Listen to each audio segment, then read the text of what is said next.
SIR தமிழ்நாட்டிலையும் வருது. பீகார் நடந்ததை போல தவறுகள் இங்கே நடக்கக்கூடாது, அதுக்கு விழிப்புணர்வோடு இருக்கணும். அது சம்பந்தமான ஆலோசனை கூட்டமும் வச்சுருக்கிறாங்க, அனைத்து கட்சி ஆலோசனை கூட்டமும். அதை எப்படி பார்க்குறீங்க? அதே நேரத்தில் ஜெயக்குமார் போன்றவர்கள் இதை வரவேற்கிறாங்க, அதிமுக வரவேற்குது, பாஜக ஆல்ரெடி அது வரவேற்குது.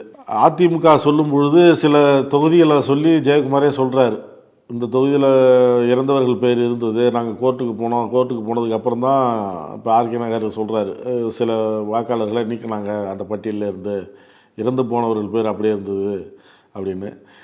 ஈரோடு கிழக்கு பை எலெக்ஷன்லேயும் அப்படி தான் இருந்தது அப்படின்னு சொல்கிறார். 2024 தேர்தலையும் அப்படி தான் இருந்தது அப்படின்னு குற்றச்சாட்டை அவருடைய அறிக்கையில் சொல்கிறாரு.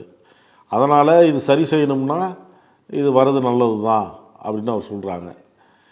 எப்படி பார்க்குறீங்க?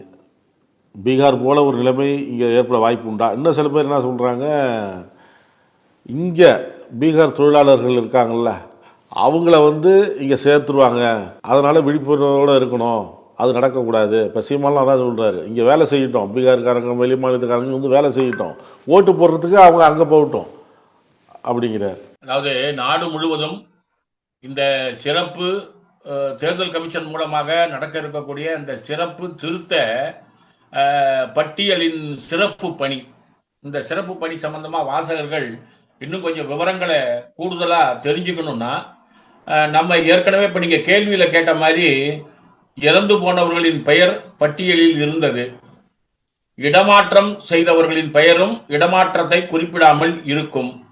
இது ரேரஸ்ட் ரேர், அரிதிலும் அரிதானது. எந்த வாக்கு சாவடியிலையும் நீங்க எடுத்துக்கிட்டீங்கன்னா ஒரு 15 வாக்குகள் அல்லது ஒரு 20 வாக்குகள் அப்படி இருப்பதற்கான வாய்ப்புகள் இருக்கு. அப்படியெல்லாம் முழுசும் பக்காவா பண்ணிட்டு நடத்துங்கன்னு நம்ம இப்ப இந்த இந்தியா கூட்டணி சொல்லல. அதிமுக எந்த அளவுக்கு விவரங்களை தெரிந்து கொள்ளாமல் இதில் பதில் கொடுக்கிறாங்கன்றது செங்கோட்டையன் போன்ற மூத்த சட்டமன்ற உறுப்பினர் பிஜேபிக்கு எந்த அளவுக்கு இறங்கி போய் பேசுறாங்கன்றத வாசகர்கள் புரிந்து கொள்வதற்காக கொஞ்சம் கூடுதல் விவரத்தை சொல்றேன்.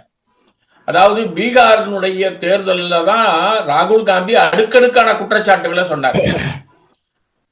இந்தியா கூட்டணி சார்பா இந்த வாக்காளர்கள் பிரச்சனையில தேர்தல் முறையில சில கோளாறுகள் இருக்கு என்று நம்ம பதிவு செய்தோம்.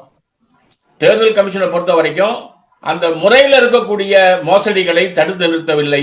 அதுவே எலெக்ஷன் கமிஷனுடைய சுயேட்சையான செயல்பாடு சரியில்லை என்று சொல்வதற்கு பொருந்தது. இப்போ அதனுடைய ஒரு படி மேல போய் பீகார்ல நீங்க முகவரியில் அதிகமான ஆட்கள்,